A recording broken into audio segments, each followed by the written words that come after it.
Kryepiskopi i Kishës Ortodokse Autoqefalet e Shqipërisë, Fort Lumturia Ati Joan, ka vizituar për herë të parë Shkodrën ku këtë diel ka drejtuar meshën para Krishtlindjes në Kishën Ortodokse të këtij qyteti.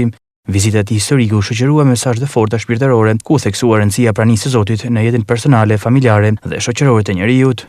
Fillojmë ta pastrojmë zemrën, mos të lajmë vetëm rrobat nga jashtë, mos lajmë rrobat e shpirtit, që të jemi në gjendje për të pritur vdekjen e Perëndisë. Në gjenealogji, nëse e dëgjuam, në fillim duket pak si artishme. Përse Kisha ka zgjedhur pikërisht këtë lexim përpara se ne festojmë Krishtlindjen? Duket fillim ato emra janë ndoshta pak kuptueshëm për ne që janë hebrejisht, por nëse do të shohim në kuptimet e emrave, do kuptojmë që është historia e shpëtimit tonë, është historia e paraardhshme të Zotit. E para na tregon që Zoti lindi në mish, Perëndia i amshuar, biri i Atit përjetshëm, erdhi dhe u bë njëri nga ne për shpëtimin tonë.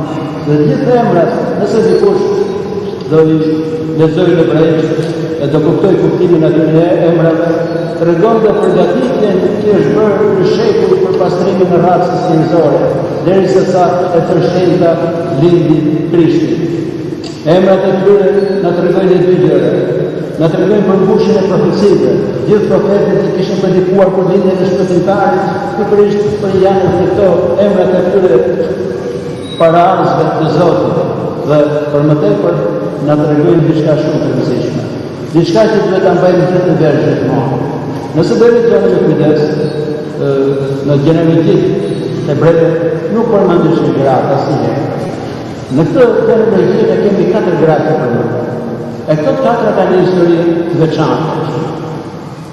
Tamara bëri incest. Rahabi ishte prostitut. Rut ishte një jehuar, që për Izraelit atë kohë i huaj pagani ishte diçka që nuk mund të afrohej. Helma Solomoni, gruaja e Davidit, që lindi ishte bërë shkelje kurore. Davidi vrau Uria, burrin e saj, për ta marrë atë për grua. Përse Kisha e ka regjistruar pikërisht këtë? Pikërisht për ta treguar ne që Zoti erdhi për të shëruar të gjithë, të shenjtë, të drejtët dhe ata që janë mëkatarë. Dhe natyra njerëzore është e prekur nga këto gjëra. Në çdo familje, në çdo fis, në çdo gjë ka pasur njerëz të ndryshëm, të drejtë dhe pa drejtë, njerëz që ishin bujarë, njerëz që ishin koprat, njerëz që ishin me zemër shumë të madhe dhe njerëz që ishin zemër ngushtë, njerëz që ishin shejtorë dhe njerëz që ishin mëkatarë. Zoti erdhi për të shëruar të gjithë, për të përfshirë gjithë natyrën njerëzore, sepse në natyrën njerëzore ne shikojmë rënien e saj. Të më zemër të pastër ta presim lindjen e Krishtit edhe në zemrat tona. A nëse do të çojmë zemrat tona, do të kemi edhe fuqi për ndriçuar dhe njerëzit që janë në rrotull. Një kandil i fikur nuk ndriçon.